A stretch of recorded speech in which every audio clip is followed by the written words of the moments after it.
Sparks. It's my very great pleasure to have been asked to bring you day 22 of our Family Advent project.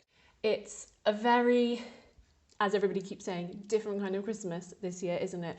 But I'm really glad that we have been able to share like this over this season and remember that all of the things that make Christmas Christmas really are still true for us, and we know that, don't we, in church?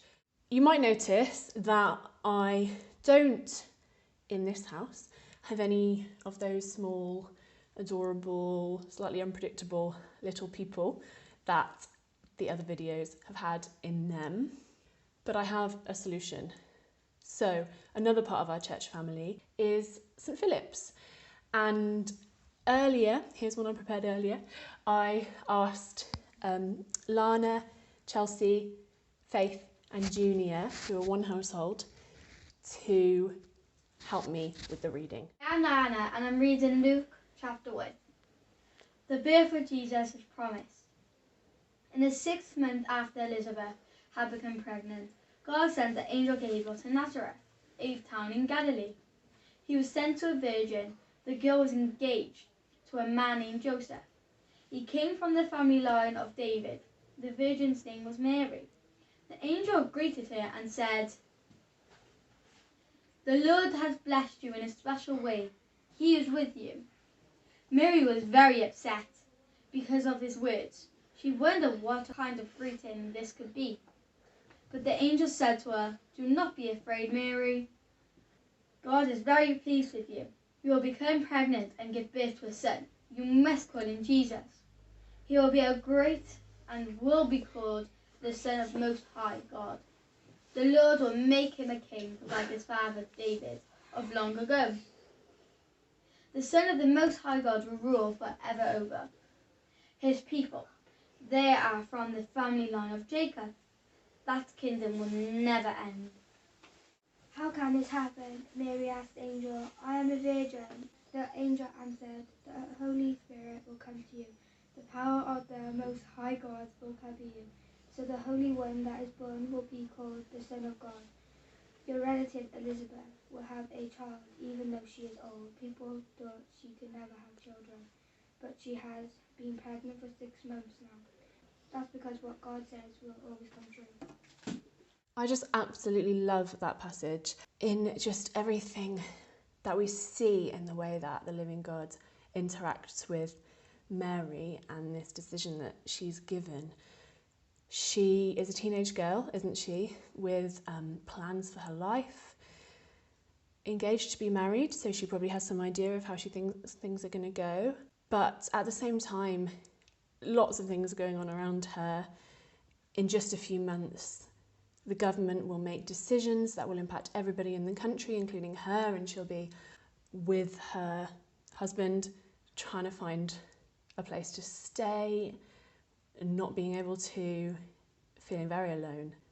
But at this moment, we see something happen that will not be able to be taken away from her.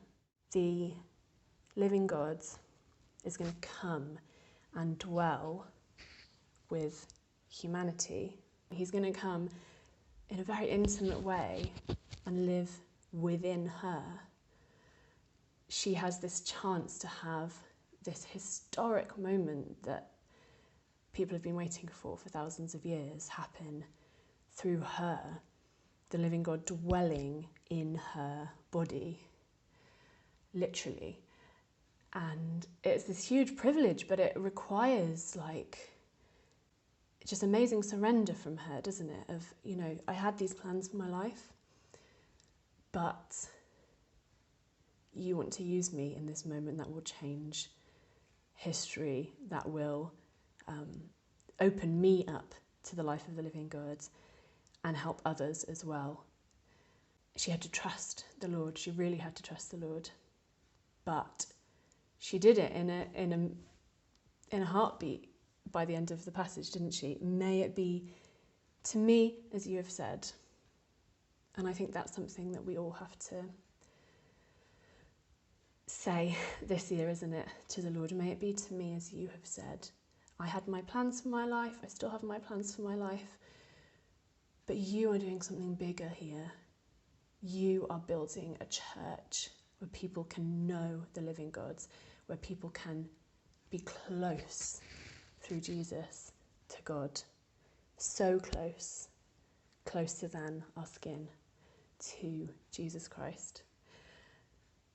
And yes, I want in.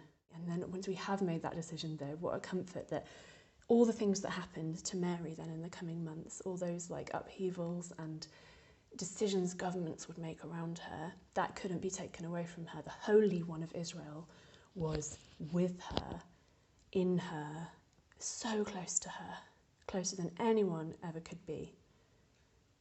And that is the same for us. Whatever's going to happen, the Holy One of Israel can be with us, in us, closer than anyone ever can be, and no government can take that away from us.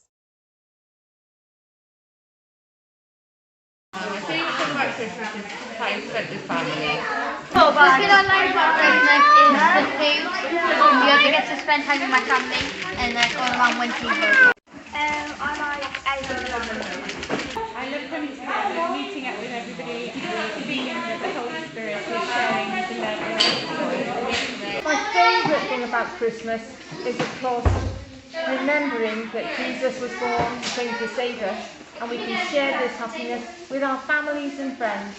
I'm Wendy, and my favourite thing about Christmas is being at peace and tolerance. Earlier, Georgie asked, what's my favourite thing about Christmas? I think one of my favourite things is watching the Queen's speech, because often she brings in something about Jesus, who I'm sure she loves. And I think that is so wonderful to have our head of state talk about Jesus.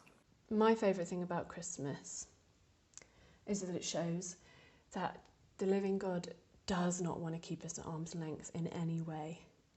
He wants to be close to us and live with us forever. And that can't be taken away from us. And in that I will rejoice this Christmas day, whatever happens.